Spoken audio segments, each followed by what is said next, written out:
Hello and welcome to Trish Rock Inspires-Podcast and TV show, where you will be inspired by people truly living on purpose and loving life. Perhaps your passion, your purpose, and your empowered self will be sparked into action. Enjoy this episode and please subscribe wherever you listen to your podcasts. Hello and welcome to this episode of Trish Rock Inspires podcast and TV. And today we have the awesome Nicole Cusack. Nicole is a nutrition coach and NLP practitioner.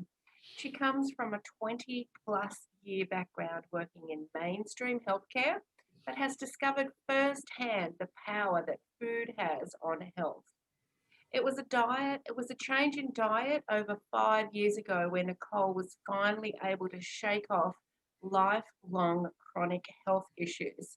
This led to her going down the path to nutrition coaching so she could help others achieve the freedom from illness that she had experienced. Today, we're going to hear Nicole's story of chronic health issues and how that was all flipped around. Welcome, Nicole. Thank you. Thank you for having me, Trish. Oh, you're very welcome. It's such an important topic. And, when you've lived through it, you've actually changed your life through food and different health practices. It's such a great story to tell others and inspire others because I know there are a lot of people out there, as you know as well, suffering from health issues. So how did it all start for you? Tell us what happened for you. Okay. Wind back, I don't know, perhaps maybe seven or so years ago. Hang on, I'll start right at the beginning. I've probably had asthma and irritable bowel since I was 4 or 5 years old. Okay. So as long as I can remember, I've had stomach aches and wheezing. So often ended up in hospital from the asthma. The irritable bowel wasn't really diagnosed till I was at uni. No, so they don't normally diagnose that in the younger kids, do they? No. I just went through life with my parents feeding me Agarol because they just thought every time I had a stomach ache, they went, "Oh, she must be constipated. Here, drink this." And I just grew up just drinking. There was always Agarol in the house. So every time I had a stomach ache, it was Agarol. Then my dad thought that soda water was the answer to everything as I got older, so I'd have to drink all this bubbly water. Nothing ever helped. I can remember I missed so much school and uni as well, and even work as I got older from irritable bowel. It was related. I realized it was related not just to the food that I ate, but as I got older, I realized it was also related to stress as well, because I worked in a hospital setting and I had a fairly terrible boss that could put a lot of pressure on all of us. And I could go from 0 to 10 on the pain scale in about 5 or 10 seconds. Oh, gosh. If he was really demanding, I'd go, oh, bang. And I'd just go, okay, so I'm trying to get my work done. I'd end up having to leave to go home. And the sad fact is that all the medication for, I think it was Buscopan and things were around back then, none of it ever worked. The only thing that worked was strong painkillers that knocked me out to the point where I slept. So I had a half-hour trip to get home. I knew exactly where on the freeway to pop the painkillers. So I didn't become drowsy while I was driving. But as soon as I pulled into the driveway, then got in the house, crawled into bed, within 10 minutes, I'd be knocked out from the painkillers and I would try to sleep it off. And then the next morning I'd wake up and it's like this mental body check of how do I feel? How's my stomach feeling? It was like I got out of bed on tiptoes, like not wanting to wake the monster. Oh. And then it'd just take one thing, like maybe the dog barking or something, and I'd go bam, and it was back. And I'd go, I can't work today. So I'd have to call up in sick. So that was what my life was like. And in terms of the asthma, that was I'm sure plenty of your listeners have had asthma and irritable bowel, but with the asthma, it was basically having a Ventolin with me 24/7. Every morning I would wake up wheezing. Yeah. If I had a dream, the silly thing is, if I had a dream where I had asthma in the dream, I would wake up straight out of the dream with a full-blown asthma attack. Oh, And no. even when I didn't dream I had asthma, I still woke up every morning with asthma. I'd still have to have a Ventolin always in the bedroom, always beside me. And then I would, if I didn't have a Ventolin with me, if I was coming home from school or something and it was empty, I would have an anxiety attack over what the potential of what could happen if I had asthma with no Ventolin. So of course what would happen, I'd bring on an asthma attack. Yeah. And then I'd end up, stumbling into my mum and dad's business going, I need a Ventolin, go and get me one. Terrible it was- way to be living, isn't it? No, Really on the I edge could, like that. yeah, I shopped for clothes that had pockets in it to pop my Ventolin in. And I was really shy. I still am a little bit shy, but I never wanted people to see me with a Ventolin. So it always had to be hidden in a pocket or something. As I got older, it got transferred to the boyfriend, and then the husband, he would put it in his jeans pocket. But that was my life. Never played sport because I couldn't. Any exertion would bring on an asthma attack. I learned how to work with, say, a personal trainer. Yeah. But like, don't make me run around an oval or anything like that. So, and the sad thing is, and you probably see it too, is it's many people that don't see an alternative. It really does become their life. Oh, I have to have my medication with me, or the anxiety will come on, or I have to have this, and you would have felt like a real outsider at work because normal people just go to work. What's wrong with me? And then you flip on another attack. So yeah. Oh, look, I couldn't even count the amount of days that I've lost from work from my irritable bowel. Yeah. And school. I can just remember growing up and my parents owned a business, so I'd be in their back office on one of those banana lounges. They had a banana lounge in the back office that was for me for all my sick days. Oh, and God, I just lay there. you're getting catered, like the illness just became you, didn't it? Yeah. The illness became you. Yeah. Yeah. So what turned that around for you? Where did you get to the point where you're like, you know what, I'm done? Yeah. Line in the sand here. Yeah. So I guess I had a major life change about 7 years ago when my marriage ended. So I moved out and I was really only a block away. So the kids I've got 2 children, so they were going between houses a week about. And I was sort of getting to know what life was like with just me and the kids, I guess. And I came out of a marriage where I didn't really have to cook a meal for almost 20 years. So a lot of people would wonder why I would leave that marriage where I had all my meals catered for. But anyway, so I left, all of a sudden found myself having to cook meals like 6 or 7 nights a week for my kids. Yeah. And so I'm sort of struggling with that single mum stuff anyway. And then our son came down with quite bad eczema. He had it on his cheeks and his arms. And at the time, I'd been seeing a naturopath for a few years. My naturopath suggested we take him off grains, and stuck my head in the sand for months saying, how can I feed my kids a school lunch if it's not a sandwich or a bread roll? And I just went, you know what, this ain't going to work. I can't do it. It's too hard. Yeah. So my son's eczema continued to hang around despite we're trying to use natural remedies and they weren't really working. And in the end, I decided to bite the bullet and try it. My ex-husband came on board with it as well. Yeah. But at the last moment, he pulled the pin. He said, this is too hard. We have 4 kids in our house and we're not doing this. And as a mum, the guilt that I felt, I just went, well, we can't do this for him 100% of the time, what's the point? Yeah. And in the end, I realized I could only control 50% of my kids' lives with the way my life was now. And I thought, well, you know what, let's have a shot at the 50% that I can control. Yep.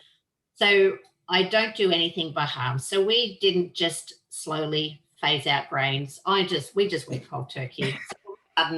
There's no cereal in the house. There's no bread, no pasta, no rice, none of that. It's all gone. Yeah. All of a sudden, I'm putting different things in my kids' lunch boxes. My daughter was younger than my son. She was drag kicking and screaming through all of this, going, I don't want this and I don't like it. And to a certain extent, she still kicks up the stink, and she's 13 now. Yeah. But you know what? For all of that, my son's eczema disappeared. And we're talking about removing grains 50% of the time. He was still eating a lot of rice and pasta and bread over at his dad's, but it was enough to get rid of the eczema, and it's never come back. Wow. And that was probably, maybe 6 years ago or so. And then it dawned on me one day. I woke up going, well, hang on, I'm not wheezing when I'm waking up anymore. Actually, when was the last time I needed my Ventolin? Wow. So going from planning your whole day around the Ventolin. Yeah. And then, I'm realizing as well that my stomach was feeling better as well. And I just went, hang on, like, what's changed? And the only thing that had changed for me is the food. And also, I suppose my marriage ending and me having,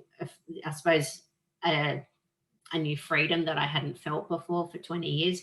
So probably that mindset had a certain amount to do with it as well. But it was then that I really started to experiment with, hang on, well, let's just leave my Ventolin behind if I'm just going down to the shops to grab something.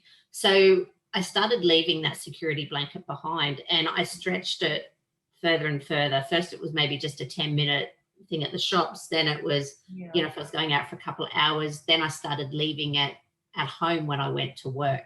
Wow. And it worked. And then I found myself on an overnight trip. I was driving from Sydney to Canberra. Halfway down, realised I didn't have a Ventolin. I went, don't panic, you're going to be okay here. And got down there. I was staying with a girlfriend, and she had a golden retriever that would ordinarily bring on hay fever and then asthma for me. Oh, gosh.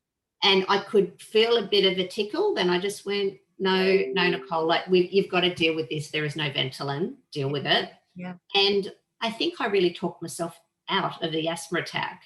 Yeah. And I've since learned, and the linchpin for me that was only a couple of years ago was I took up running really late in life, always took a Ventolin with me, but only got asthma in the first kilometre, which I think was my body's way of just going, oh, this is crap, don't do this, you don't want to run, I'll give you asthma and make you stop. Because as soon as I had a puff, I'd be fine and I'd just keep running. And I was working with a life coach at the time, and she said, have you ever thought of running without your Ventolin? And I went, oh, no, we're not doing this. And she said, try it. So I went out one day. It was only a short run. Within 5 minutes, I had an attack, and I talked myself out of it. I ran a mantra through my head saying, my lungs are clear. And I kept repeating that to myself, and it went away, and I just kept running.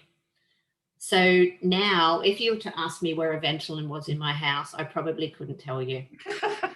So I don't actually think I have a full one. I think my partner gets a little bit of asthma.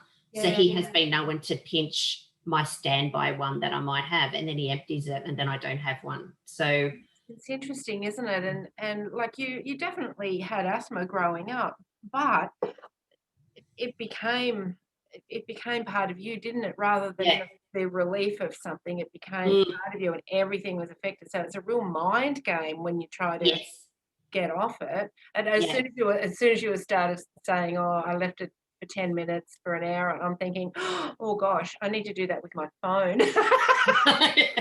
I should try that with my phone.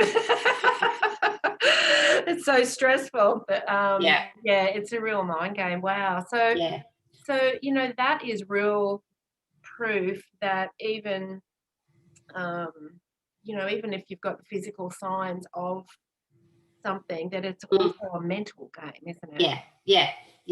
But I did realize the power that food had in my health. And at work, in my day job, I was finding so many people were asking me about what I was doing. I was giving out that much advice. In the end, someone went, why don't you just study nutrition coaching?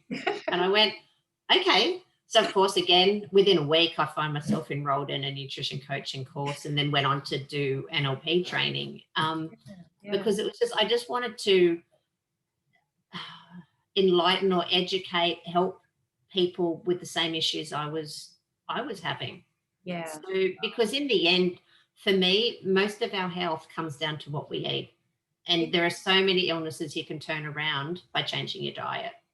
Absolutely. And I think the thing that stops a lot of people is that it can be a little bit hard in the beginning. It can be a bit Well, you have to put effort into it. Yeah, it is. It is daunting, and it's not easy. And look, there are still, my kids, as much as I remove grains out of the house, occasionally, on the rare occasion that we still make bolognese, and I'll let them have pasta in it. Like I have zucchini noodles in mine, or kelp noodles. Yes. And when we eat out, I don't just go, okay, you're not having pasta, pizza, rice, whatever. Like I let them order what they want. They're older. They're 13 and 16 now. Yeah. And, they eat, I'm not going to say whatever they want, but they have, I suppose, more freedom at their dad's house in terms of being able to eat grains. And here we don't really have it. But when we go out, I just let them order what they want. Yeah. And my daughter certainly notices the difference with the types of food that she orders or eats during the day and how she feels. And they're not getting overloaded with it. And I think that's the thing, isn't it? Sometimes, and I've had this belief about certain allergies and things as well, that Crohn's disease, things like that. I kind of feel sometimes that's just an overload of something in the body, and it's just kind of saying, give me a break, give me a break. Yeah. But the trouble is, as soon as you identify with something and it's got a name, then you become that thing, and it just grows and grows and grows. But sometimes I think the body, because, many things that I eat, one day I'll eat it and I'll think, oh, I just feel really sick. Can I not take that anymore? But I give it a rest for a few days or a week or whatever, and then I'm okay again. I feel we get a bit overloaded with stuff. Yeah. So the kids have probably got a nice balance now, but you're choosing not to have grain, and it's obviously like, look at you, you're the picture of health and glowing. Some days I don't feel it, but and you don't have those issues anymore. So did you notice anything else as well that happened apart from just the asthma and the I suppose over the years my mindset's changed as well. So since I've done, I've always had an interest in the alternative. So years ago I qualified as a massage therapist. I had an interest in meditation, all sorts of things like that. But it's sort of only been the last few years that I really jumped into more meditation and hypnotherapy and things like that. Like for me, mindset's really important. And I've realized I'm a bit of a master manifester. Okay, there you go. I started doing a bit of my dog's here. She's stolen a pen and taken off.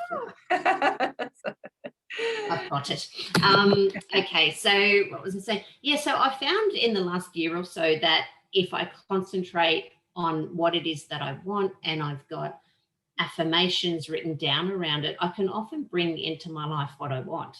And the crazy thing is, I guess, that I met my partner a few years ago, and I'd been obviously single for a few years on the online dating merry-go-round, never quite meeting the man that I wanted. And in the end, I wrote a list of what I wanted in a partner, had it stuck up in my shower. I would read it every day. Nice. and then I met Mark, and I describe him as how is it? Nothing that I expected, but everything that I needed.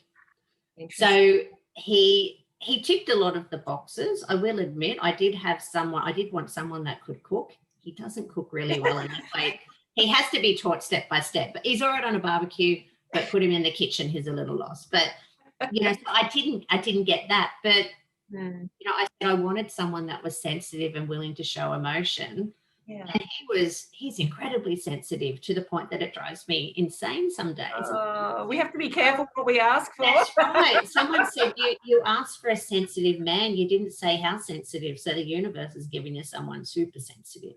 So I've had to learn, I suppose, negotiate my way around that.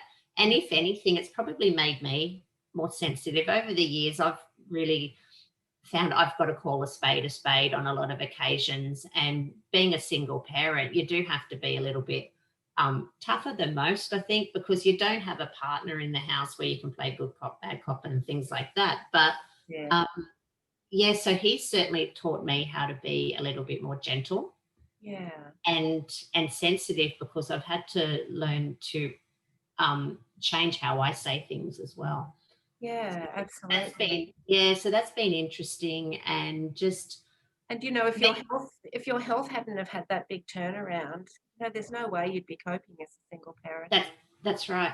That's right. And now I look, it was probably a year and a half ago, I broke my ankle out walking my little dog, and she yanked me. I yanked it back. I slip over.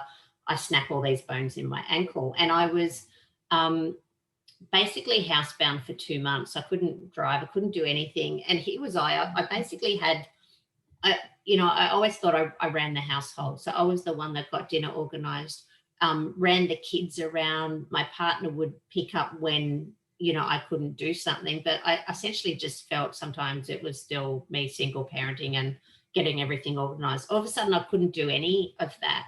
And I pretty much hit rock bottom emotionally but what I did, I really went inside myself and thought, well, why has this happened to me? Why am I in copious amounts of pain? Because I ended up with it was sort of like a complicated nerve damage from the surgery. So that was probably a worse side effect than having the surgery. So that pretty much ruled my life for close to 12 months after that. But I look back on it and I thought, well, what is this teaching me? And it was teaching me to let go of control in my life, because I will admit, I'm a bit of a controlling person, but I had to let go of control. All of a sudden, my kids had to be independent. They had to be getting buses to school. I had to ask my parents for help. I had to ask my partner for help. It's about receiving, isn't it? Yeah. And it was about, for me, it was letting go of control and just letting other people come into my life to help me out. Yeah. And I also got a few months off my hospital job as well. And I remember I wanted some time off. My boss wouldn't give it to me. Then within a week, I'd broken my ankle and I ended up with over 2 months off work. And I went, well, that's not the holiday I needed. Instant manifestation, but it never shows up the way we want. Exactly. So, so every time something happens in my life and it's not necessarily positive, I always turn it around to look at the positive. And I think that's really important.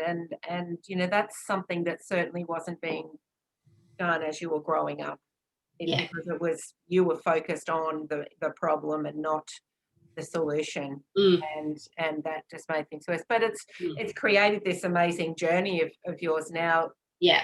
And which led you to be a nutrition coach. Yeah. So it's just fascinating. So you do all sorts of amazing things, like you were just saying, with hypnotherapy, meditation, affirmations. I built that, because I've worked out. I probably started doing it during COVID, I guess, when all of a sudden I couldn't see people face to face. But I developed it was a 6-week coaching program, and it was online in a group setting. But part of that, the first component of that was important for me to work on a goal setting meditation, because as much as you can just write your goals down and say, well, I want to be 65 kilos, I want this, I want that, unless you can actually feel it in here, it's not going to happen. No, exactly. So I take with my clients, I take them through a meditation where they can almost step forward in time to when they have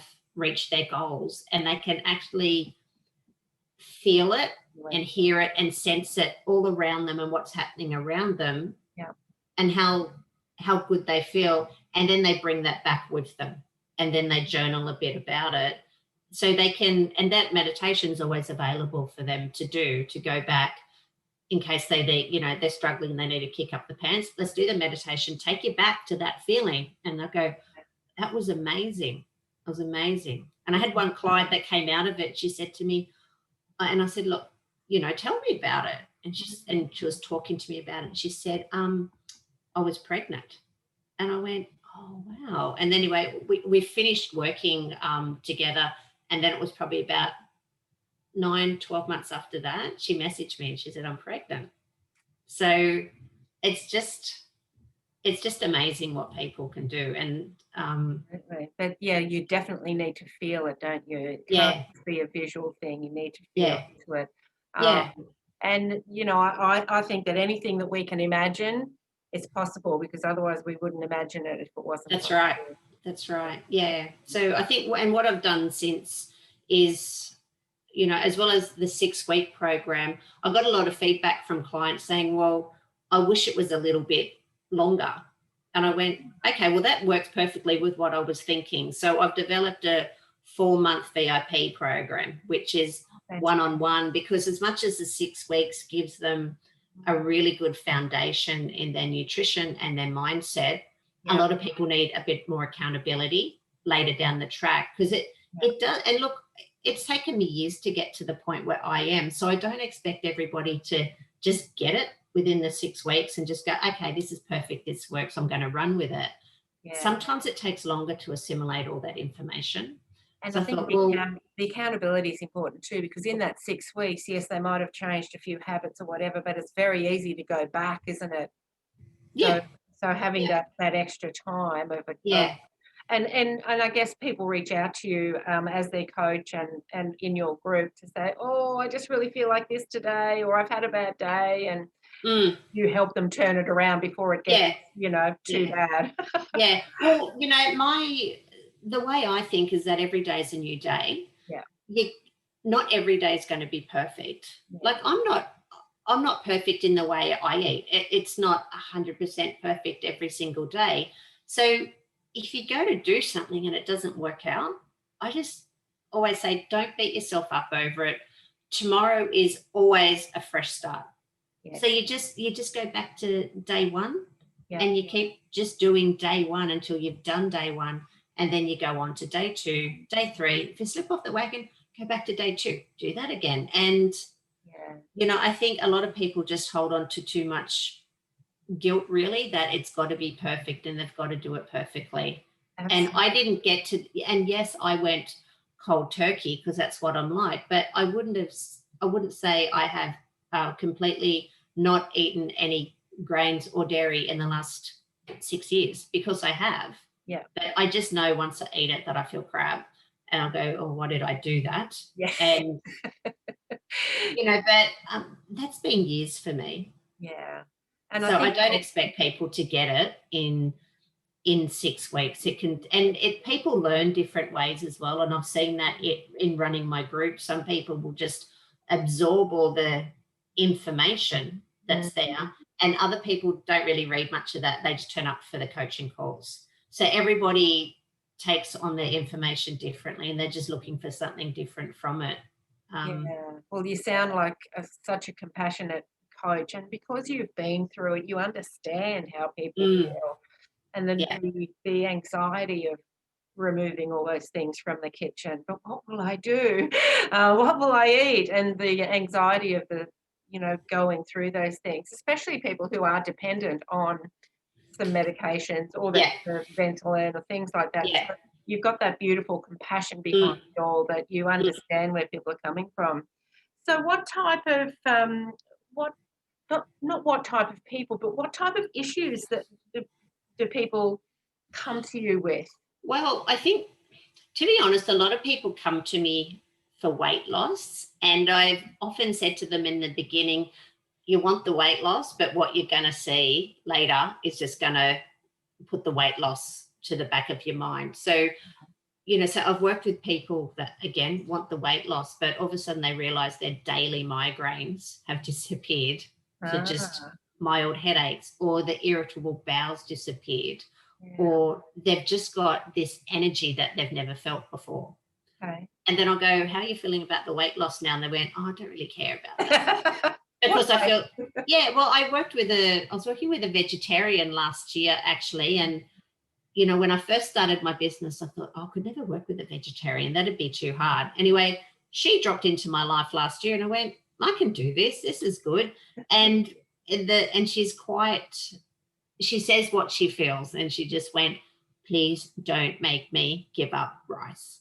And I went, okay, let's see. And within a few weeks, I've got her off rice. I'm giving her other recipes to try. And by the end of our time together, she said, I don't even miss rice, Nicole. Like, that was one thing I said to you, do not do this to me. You went and did it, And she goes, and I was okay with it. But you didn't force her. It was her No. own natural Yeah. kind of. Yeah, and then she learnt to start eating a little bit differently, eat more intuitively is how she now feels that she eats. Yeah. And again, with her, she was probably looking for weight loss. And even now, I haven't worked with her, officially for quite some time, but we still get together and have a coffee occasionally. And she said, like, the weight loss isn't that important to me anymore. She said, I just realized how good I felt by eating more nutritious food than what I was eating. So I just see it time and time again. People go, I just want to lose a few kilos.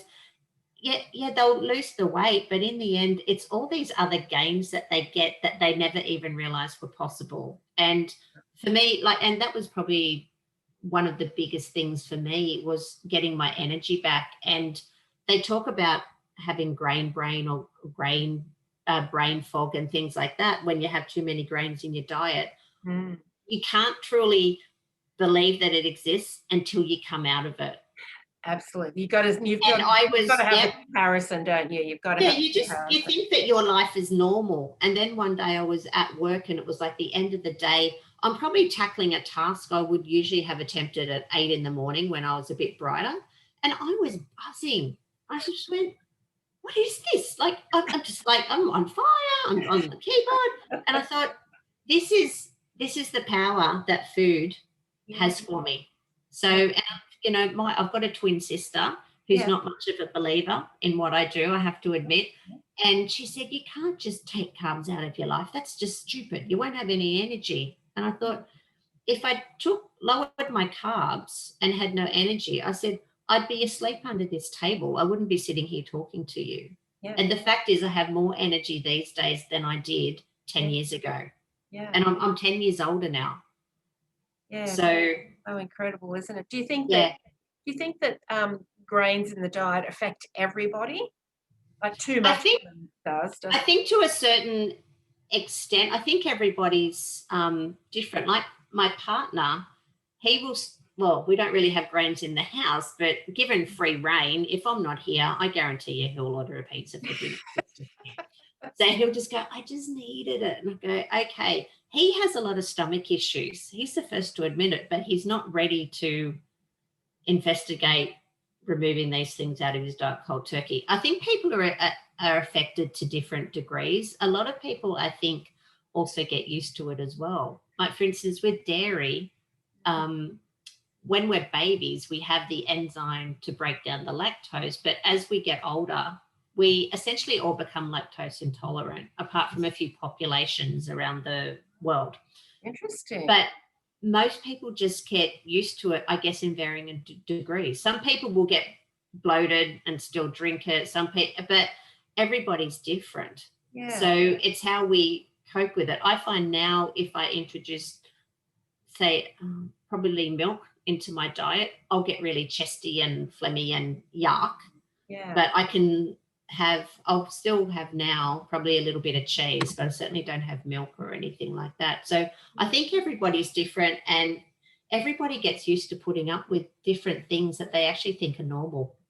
That's it. And there's a lot of people who put up with things because they think they have to have it too, because we get told from the thousands of media, like with milk, it's constantly bombarded on, you need it for calcium. And like, I'm not a milk drinker. I make almond milk, but I'm just not a milk drinker, and I just never really have been. I just don't like it. But I love cheese. Yeah. But you can get all your calcium and everything else from veggies. That's right. Have to be from milk. That's right. I think it's the beliefs that we take on from society, media as well. That aren't. They're not really promoting our health. It's more of they're promoting.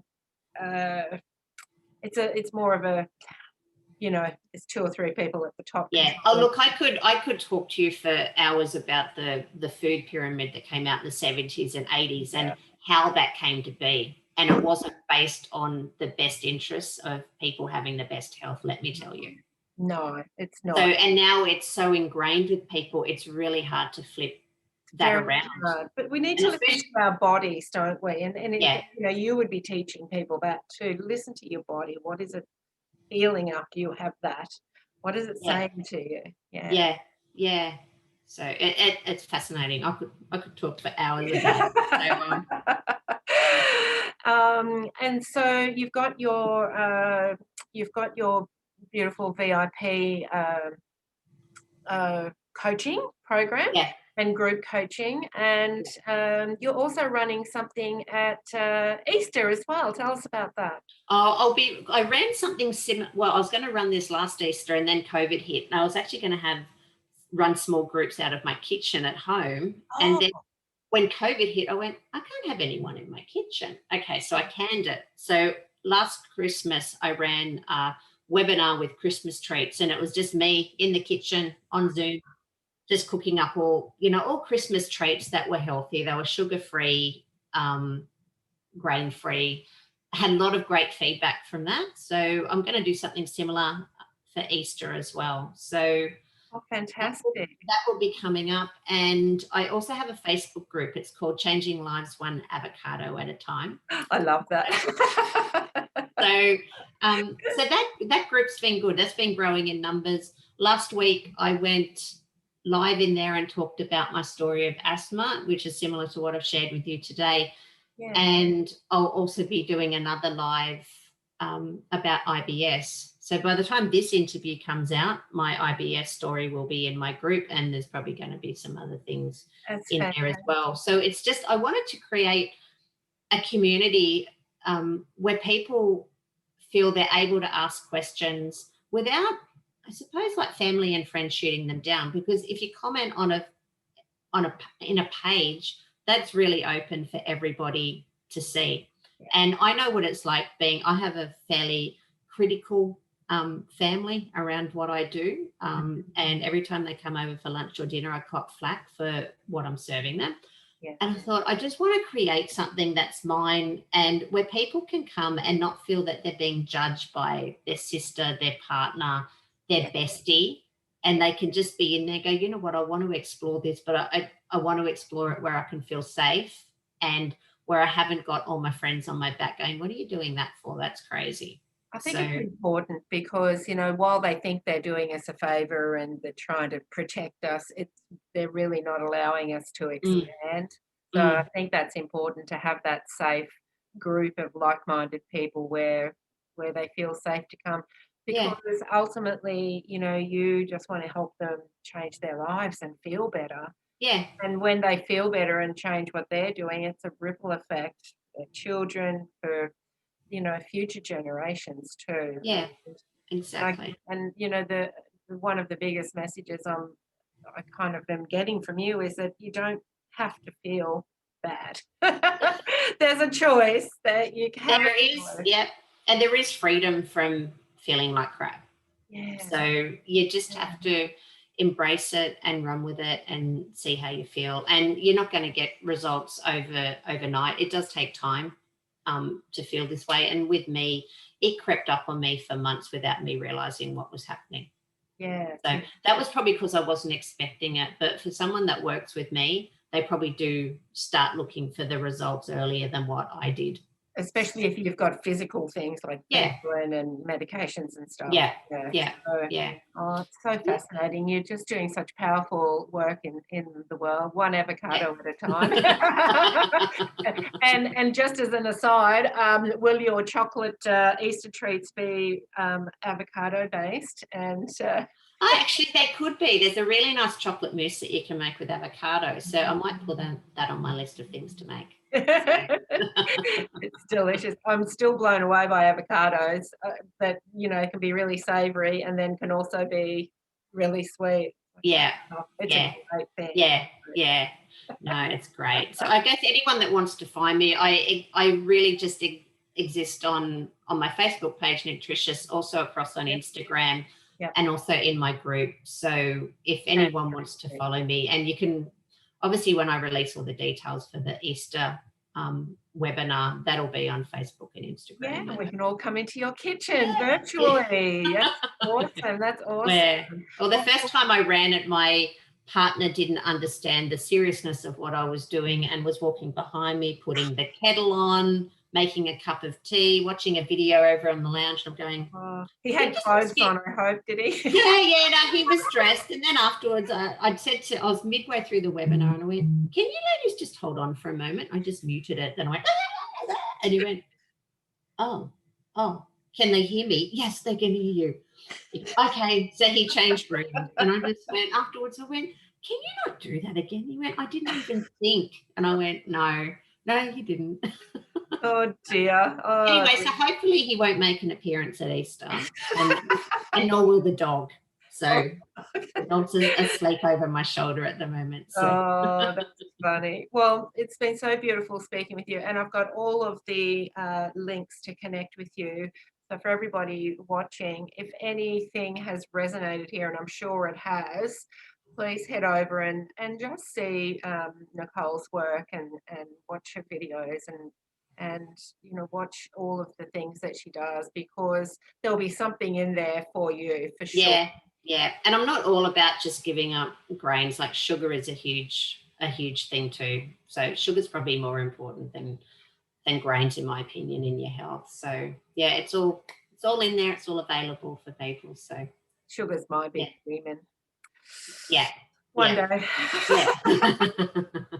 I'll get over there and have a look. So so please connect with Nicole and head over there and look out for the Easter videos, and also get in contact with Nicole if you would like to get some coaching with her and really have a more one-on-one kind of based journey for a few months to really make a difference in your life. Yeah.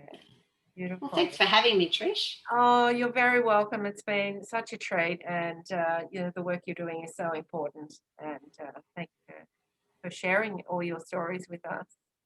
Thank you, Trish. Thanks for having me. Thank you. Thanks, everybody.